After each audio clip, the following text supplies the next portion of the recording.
Don't visit our price on News 2410 next.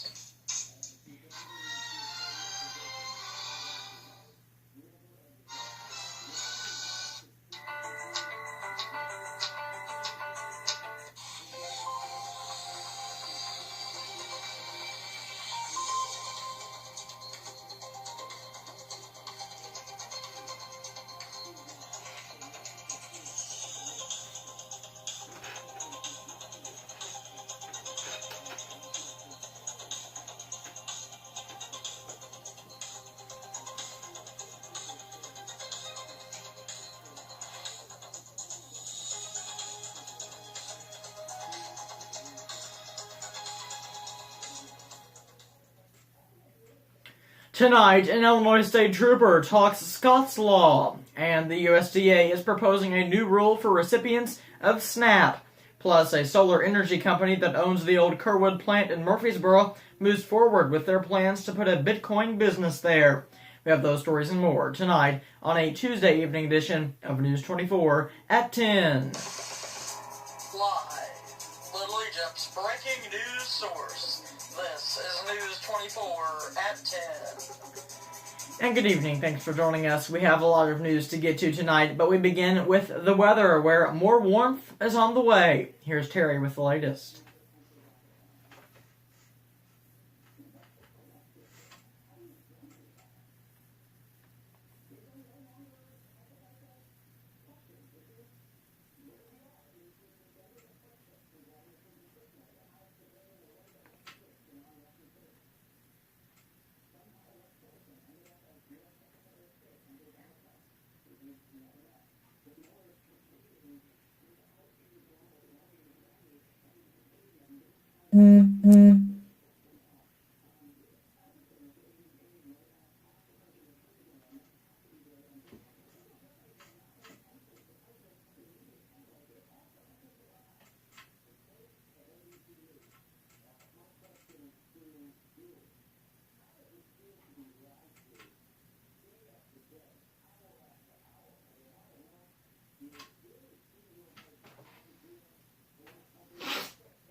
All right, thanks, Terry. A water main break left thousands of people in West Frankfort without a drop of water Monday night.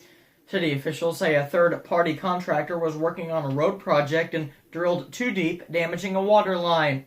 Those left dry today was... All right, thanks, Terry. A water main break has left thousands in West Frankfort without a drop of water. City officials say a third-party contractor was working on a road project and drilled too deep, damaging a water line. Those who spoke to us say the city should work harder to prevent problems like this. The City Water Department and Public Works Department closed East Poplar and North Cherry Street for hours while they worked to repair the break. Water was restored by 1 o'clock p.m. this afternoon. A boil order remains in effect until further notice. Funeral arrangements have been set for a corrections officer with the Franklin County Sheriff's Office who died in a car crash. Barry Sam Wink of Mulkeytown died in the wreck, which happened around 8 p.m. Saturday on Route 13 in Christopher. Wink's funeral will take place this Saturday at St. Andrew's Catholic Church in Christopher. The 56-year-old was also a police officer in the village of Buckner. Alongside the acting Illinois State Police Director during a press conference in Springfield today, District 9 Trooper Mark Holy said you'll rarely meet a state trooper who hasn't been in an accident because a driver didn't move over or slow down while troopers are on the shoulder.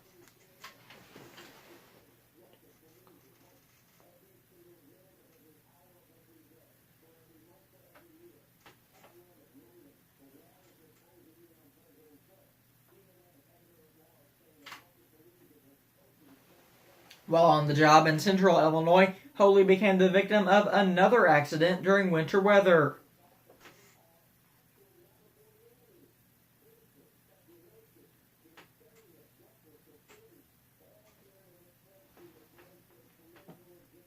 Acting Illinois State Police Director Brendan Kelly spoke alongside Governor J.B. Pritzker yesterday during a press conference in Chicago.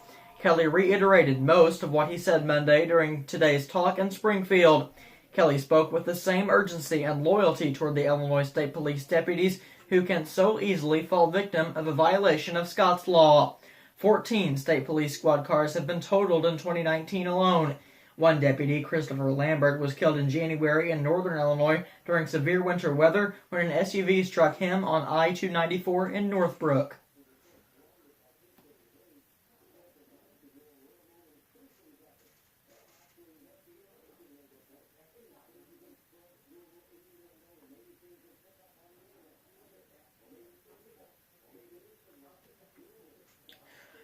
Kelly said troopers have written more than twice the citations for people who violated Scott's law compared to this time last year.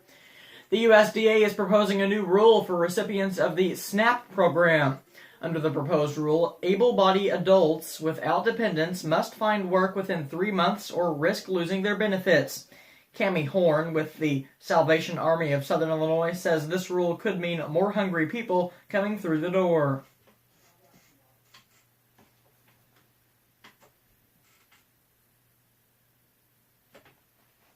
The St. Louis Area Food Bank, which supplies food to the Salvation Army of Southern Illinois monthly, has been outspoken in opposition of this proposal, saying, quote, by limiting food assistance to this population, federal law shifts the burden of providing food from SNAP to the charitable sector.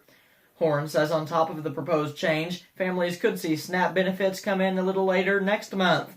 Instead of receiving benefits between April 1st and 3rd, families will see benefits between April 1st and 10th.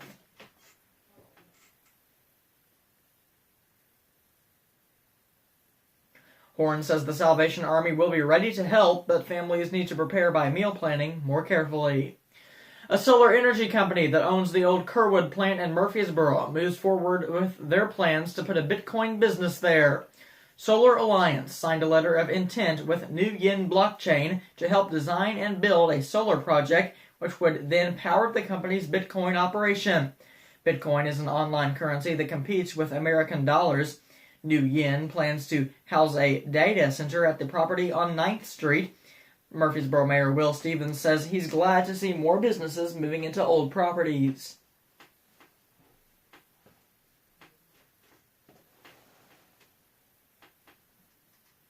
Stevens said he expects New Yin to finish work on the facility by the end of the year. Greg Nijimbowski, Veterans Adventures Coordinator at Touch of Nature, plans to paddle the length of the Mississippi River to raise awareness for veterans. He'll be accompanied by some of those veterans during portions of the long trip. Jack Falcon, a U.S. Navy veteran, will be one of those joining him on the adventure.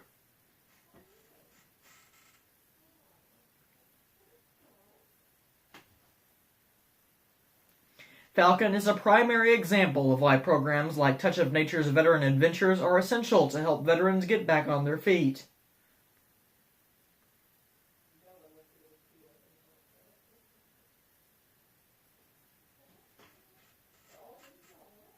The 2,300-mile trip will begin in Minnesota and end in the Gulf of Mexico, taking nearly 3 months to complete.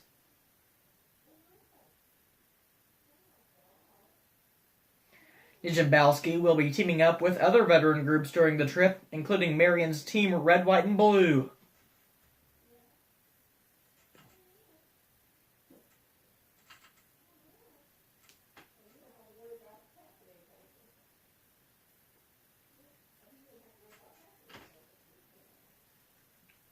Veterans Adventures relies on donations and fundraisers. If you'd like to donate to help Paddle for Patriots or Veteran Adventures, call 618-453-1121.